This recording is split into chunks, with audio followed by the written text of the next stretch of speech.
Hey guys, Kevin here with eTrailer, and today I'm going to be showing you how to install the CURT Sway control kit here on our 2011 Forest River R-Pod travel trailer. If you have a vehicle or a trailer hitch that is not rated for use with weight distribution hitches, then your options for sway control can get pretty limited. The big one being electronic sway control, which is going to hook into your vehicle's 7-way, and then also it's going to wire back to your brakes so that it can activate the brakes independently. That way it will kind of eat up that sway and make it nice and stable for you while you're going down the highway. Or the more cheaper option for it that's a little bit more cost effective is going to be going with a friction sway control bar like we have here today with our CURT. Friction sway control bar is basically going to be two pieces. There's going to be this inner arm and an outer sleeve, and inside there's friction pads. So basically this is going to sit there and kind of rub against those friction pads, and that's what's going to kind of help keep it in line and not allow it to wander back and forth while you're on the road. It's easily adjustable. To telescope that out, all you have to do is just kind of loosen up this bar right here. I have it pretty tight to start with here, but you can get that popped off, and then it can kind of slide in and out. You'd have to pull this off to really see just how easy. So it's going to slip pretty easily in and out. Once you start tightening that down, though, obviously that'll change that. It is recommended to not use this if you're going to be out in icy or really wet conditions, just because if you ran into a jackknife situation where your trailer made almost a 90-degree angle, it's going to end up smacking the rear fascia of your vehicle. Installation of the CURT Sway control kit is going to be real easy. The only thing you might need is a larger torque wrench. That way you can tighten down your hitch ball. If you don't have a ball mount that has a bracket for the 1 1/4 inch hitch ball here, then you're going to want to make sure that you pick up one here at eTrailer, or you can use the one that comes with your kit. You will have to weld that on though, so you will have to go somewhere else to get that welded on. Other than that, it is super easy. You can definitely do this at home by yourself. To begin the installation of our CURT Sway control, we're going to first need to take a look at our ball mount. Now, if we don't have a bracket for our hitch ball to sit on for our sway control, then we're going to need to install one. Now, when you get this, it's going to come with this little weld-on tab. You'd have to take that to a fabricator and actually get that welded on, and it would sit on the side of your ball mount. Now, if you don't want to have to get that welded on, there are other options available. We have a bolt-on bracket from Reese that you can use, and it's as simple as taking your hitch ball off, slapping it on there, and then putting the hitch ball back in place, and then that will mount it to that actual ball mount. So what we're going to start off doing is just taking our hitch ball off. Now, these do require quite a bit of force to get off, so what I'm going to do is stick it back in our hitch sideways so I get a better angle to try and break that nut loose on our hitch ball, and we can get that off. I'm going to go ahead and take a big pair of some channel locks and kind of hold that hitch ball in place. That way it doesn't want to slide on me as I start to loosen this up. And we'll get our wrench on and just loosen that up.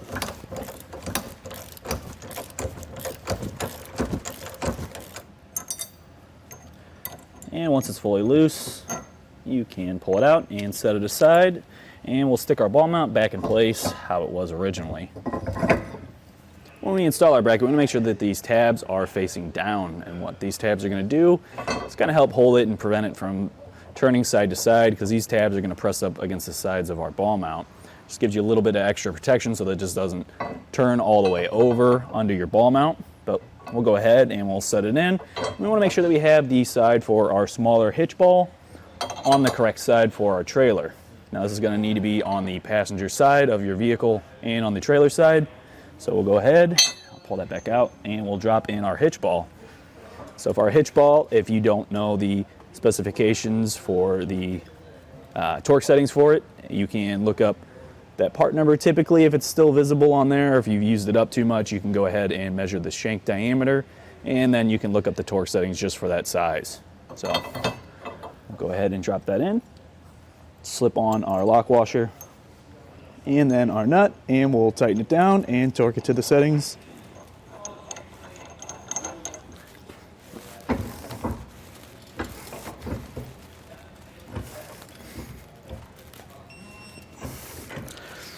Now with our hitch ball back in place, we can go ahead and drop in the hitch ball for the sway control.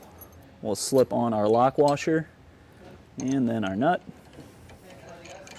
And this one you won't have to torque down. You just want to make sure that you get that lock washer compressed fully. So I'll hold it with my pliers again and tighten it down with our wrench.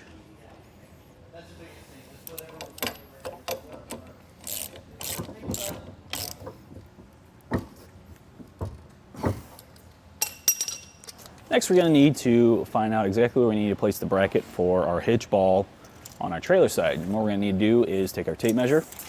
We're going to go 24 inches out from the center of our coupler. So if I put that right at the center, looks like we're lining up kind of right about here. So I'm going to go ahead and just mark that out. And that's where I want my hitch ball to sit. I've also gone ahead and just marked the top and the bottom. That way it's easy to see exactly where I need it, because I want that to be in the very center of this part of the plate. You'll see 4 holes kind of spaced out. Those are going to be for our actual hitch ball. The other side, where they're real close together, is just additional mounting holes to the frame. It doesn't really matter which way you put it, whether it's this way or this way, just as long as that ball sits right in the center, right where you need it to. So clamping it down is definitely going to make your life a whole lot easier, because then you don't have to worry about it slipping on you while you're drilling out your holes. And also gives you a little bit better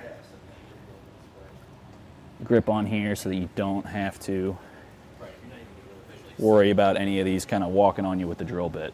I'm going to take an 11/32 drill bit, and I'm going to just start the hole. I'm not going to go all the way through the frame just yet, just because it can be a little bit of a hassle trying to really poke through here. So if you look in there, I've kind of got my center started, so I'm going to switch down to a smaller drill bit, and then we'll just poke right through, and it'll make going through with the larger drill bit a lot easier. Now that I have that one in, I'm going to go ahead and shoot one of our screws in, just to hold it in place. And then I'm going to keep going around the corners. So I'm going to start over on this other side. I'll move this out of the way just a bit. And just keep repeating that same process.